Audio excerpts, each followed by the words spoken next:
দেখা আর বলার ভিতরে অনেক পার্থক্য রয়েছে। তাই আপনাদেরকে ভিডিও করে দেখানোর জন্য এই যে দেখেন গাড়িগুলো কত সারিবদ্ধভাবে চলতেছে। এক একটা গাড়ি প্রত্যেকটা লেনে চলতেছে, কোনো আইন অমান্য করতেছে না। এরপরে আমরা সবাই আর কি ডিউটিতে যাইতেছি, ডিউটির একটা ট্রেনিং আছে, ট্রেনিংয়ে যাইতেছি, ট্রেনিং ফর ডিউটি। তো সবাই আপনার পোশাক গায়ে দিয়ে কোম্পানির নিয়ম বা মেনে তারপর আমরা ডিউটিতে যাইতেছি। রাস্তার পাশে বিভিন্ন দৃশ্যগুলো আপনাদের মাঝে তুলে ধরলাম আর কি। মোটামুটি সবাই আনন্দিত। এমনিতে কাতার শহরে তেমন একটা কাজ নাই, তারপরেও যেহেতু আমরা কোম্পানিতে আছি, আমাদের মোটামুটি একটা ঠিকানা আছে। যারা ফ্রি ভিসা আছে কিন্তু তারা আপনার অনেক কষ্ট করতেছে ভাই, অনেক কষ্ট করতেছে। অনেকেই বাদ পাইতেছে না বা আপনার কাজ নাই, অনেকে বছরেও 1 লাখ টাকা ফাটাইতে পারে না, এই আর কি। আর দেখেন এই কাতারের রোডের পাশে আপনার হাঁটা চলার যে দৃশ্যটা, এটা আপনারা যদি খেয়াল করেন অনেক সুন্দর, কোনো ধুলোবালু নেই।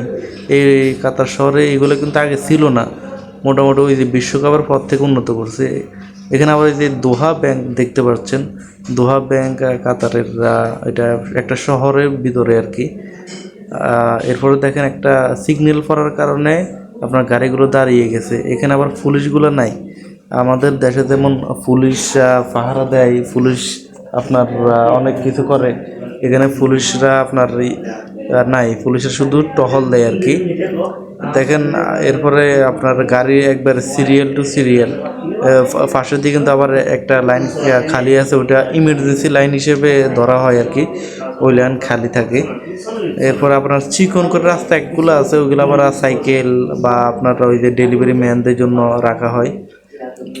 তো দেখেন না, মোটামুটি সুন্দর জায়গা। রাস্তার ভিতরে লেন 3 থেকে 4টা, এক লাইনে লেনে যায়।